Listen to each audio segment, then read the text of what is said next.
আমরা আনসার সাহেবের ভিডিওগুলি দেইখা ওনার মিষ্টি মিষ্টি কথা শুনে ওনারে ফোন দেওয়ার পরে আমরা আমাদের ছেলেকে নিয়ে গেছিলাম ওনার প্রতিষ্ঠান দেখার জন্য।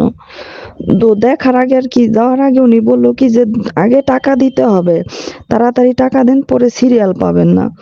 তো আমরা টাকাগুলি দিছি, সাথে সাথে টাকা পাঠায় দিছি। আর আমরা এমনই অন্ধর মতো পাগল হয়ে গেছিলাম ওনার ব্যবহারে, ওনার কথায়। মনে হয়েছে যে ঘটি বাটি সব বিক্রি করে আর সব টাকা পয়সা ওনারে দিয়া দিই। জানি না উনি কিভাবে কথা বলতো, কিভাবে যে কথা বলছে, আমাদের ব্রেন এমন ভাবে ওয়াশ করছিল। আর বললো কি যে যদি আপনারা কোনো কারণে না পড়ান টাকা ফেরত পাবেন। তো সেই জন্য আরো আমরা টাকাটা দিয়া তারপর ওনার প্রতিষ্ঠানে গেছি। বিভিন্ন কারণে অনেক দূরত্ব, তারপরে ওনাদের যাওয়ার পরে ওনাদের কিছু ব্যবহারও আমাদের অনেক খুব কষ্ট লাগছে।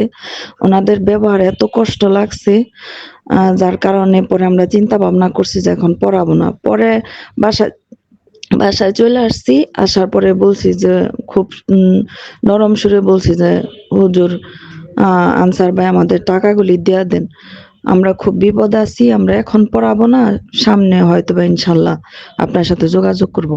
তারপর বলতেছেন যে না, টাকা দেওয়া যাবে না। আমি বলছি এটা কেমন কথা, আপনি তো বলেন টাকা ফেরত দিয়ে দিবেন, এখন বলতেছেন টাকা দেওয়া যাবে না।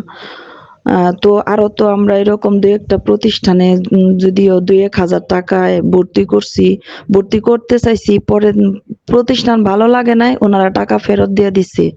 বলছে পড়াবেন না তাহলে আপনাদের টাকা রাখবো কে? তখন আনসার সাহেব বলতেছে ওনরা ভালো মানুষ, ওনরা দিয়া দিছে, আমি ভালো না, আমি খারাপ, আমি টাকা দিব না, যা ভালো লাগে বলেন, যা ভালো লাগে করেন, এরকম ধমকায় ধমকায় কথা বলছে। পরবর্তীতে ওনার স্ত্রীর সাথেও অনেকবার ফোন দিছি।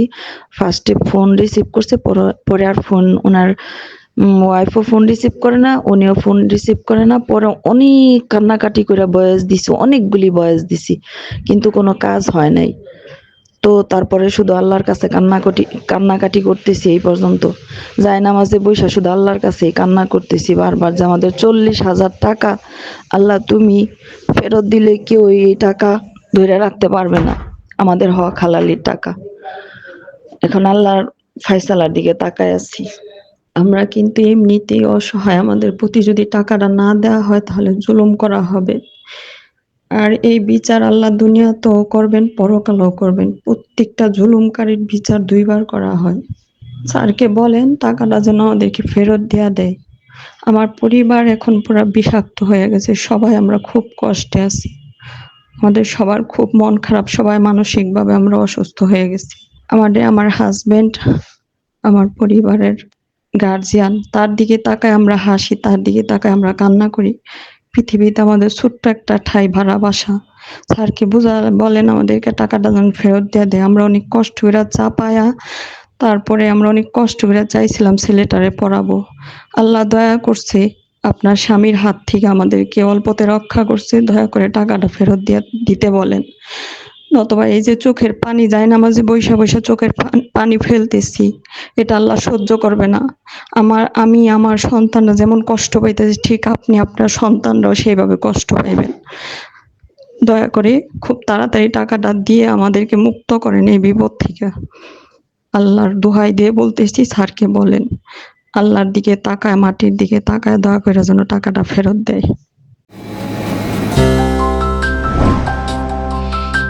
অগ্রযাত্রা প্রতিদিন, নির্ভীক প্রত্যয়ে উজ্জীবিত।